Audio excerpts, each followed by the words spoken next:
organize public comments, make sure they get in the public record during that 45-day period. And the comments, there's been a lot of comments on the background of this application, but really the impact at this point, the comments really need to speak to the environmental impacts and how to mitigate those. And we have quite a bit of information on our website, including a full copy of the pre-release version of the DEIS. Now is the time, as I said, to influence the application. The NEPA process, again, similar to SEEKR in New York State, is basically a 6-step process. The notice of intent and the scoping procedures were completed in the past. We had a public comment period on that. And we're really waiting for the draft environmental impact statement, which is step 2, to come out.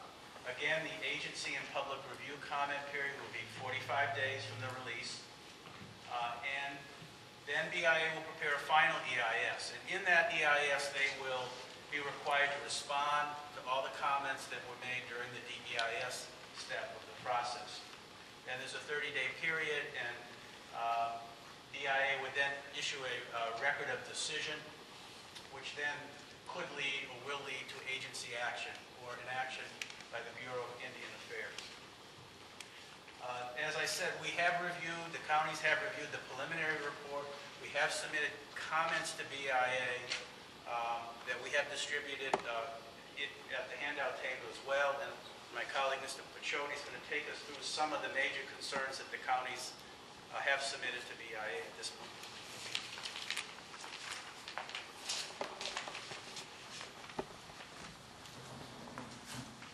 Thanks, Rich. My name is Joe Pacioli, and I work with Richard Harris Beach in our environmental practice group. We did put this presentation together to outline, among other things, comments that we have had. I pick up on something that Supervisor Sam alluded to, which is that there was a pre-release draft of the DEIS issued, and then there was a DEIS that was issued in April for public comment, and then it was withdrawn.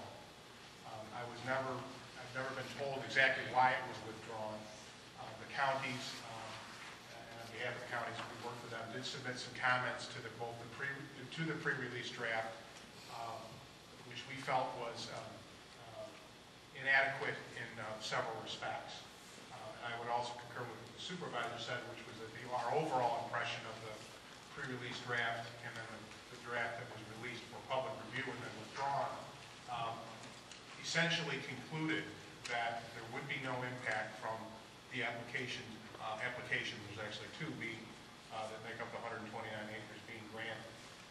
I will say as a backdrop that I think it's important to understand, the applications indicate that there will be status quo will be maintained by the nation when these properties go into trust if the application is granted.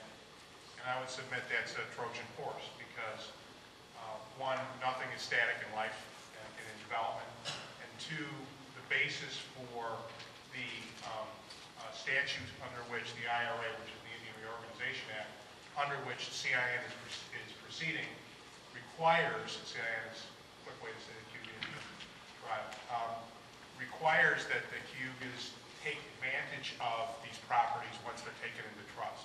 So we have every reason to believe that there will be development on these properties, and that statements by CIN that it's just going to maintain status quo are not credible. And so that the impact statement should look at reasonable, likely build-out scenarios. This DEIS did not do that. And it also did not look at substantively a number of other issues. The most straightforward issue that we all have been talking about is the fact that once these properties are taken into trust, no more property taxes will be paid by the properties or the activities that are taking place on them.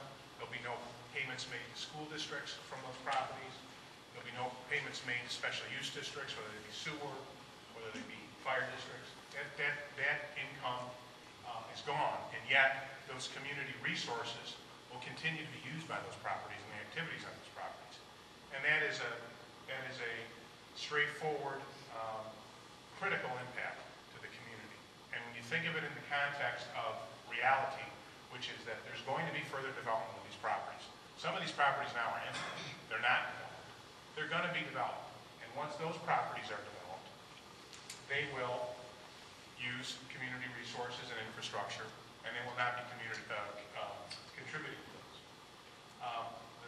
The second part of the tax impact is the failure of these businesses to collect sales taxes on goods and services that are offered. There's litigation pending now regarding that issue, and there's been some very favorable opinions in that regard issued by Judge Fisher, but those are on appeal to the Fourth Department. But looking at that from an impact perspective, the impact of that is not only the loss of tax revenue to the state, and then secondarily to the localities from those sales taxes that are not collected on things like cigarettes and gasoline, but also the impact that has on other businesses. We believe from what we're hearing from other competing businesses that in fact the result of the sales by the CIN enterprises of those goods and services where sales taxes are not collected has resulted in those businesses being severely impacted and potentially the loss of jobs and the loss of those businesses, so that the overall net effect is not only a reduction in tax revenue, but a reduction in businesses and jobs in the community. So that's an important impact that was not evaluated in the DEIS. The other non-economic issues that are raised by the taking the land into trust is the whole regulatory scheme that will no longer be in effect for these properties and the activities that are undertaken on them, so that any local, county, or state regulation, whether it be environmental regulation, public health, zoning, building codes, that is no longer, those regulations can no longer be enforced and will no longer be enforced. And if you start to think about the impact of that, again, it can be critical.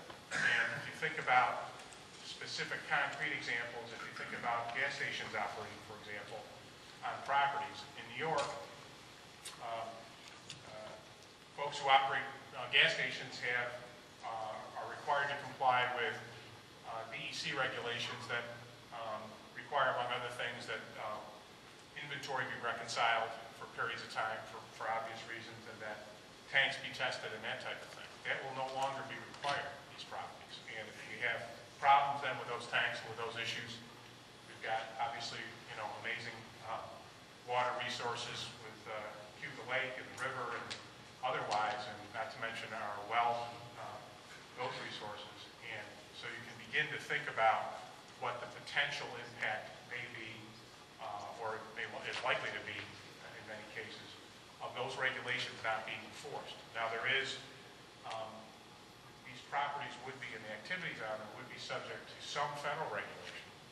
But I can tell you our review of that is that the EPA and most of the federal agencies are largely deferential in dealing with regulating Indian Nation activities, at least in other parts of the country that we've seen. So we have some real concerns about whether those regulations would be enforced so as to be protective of our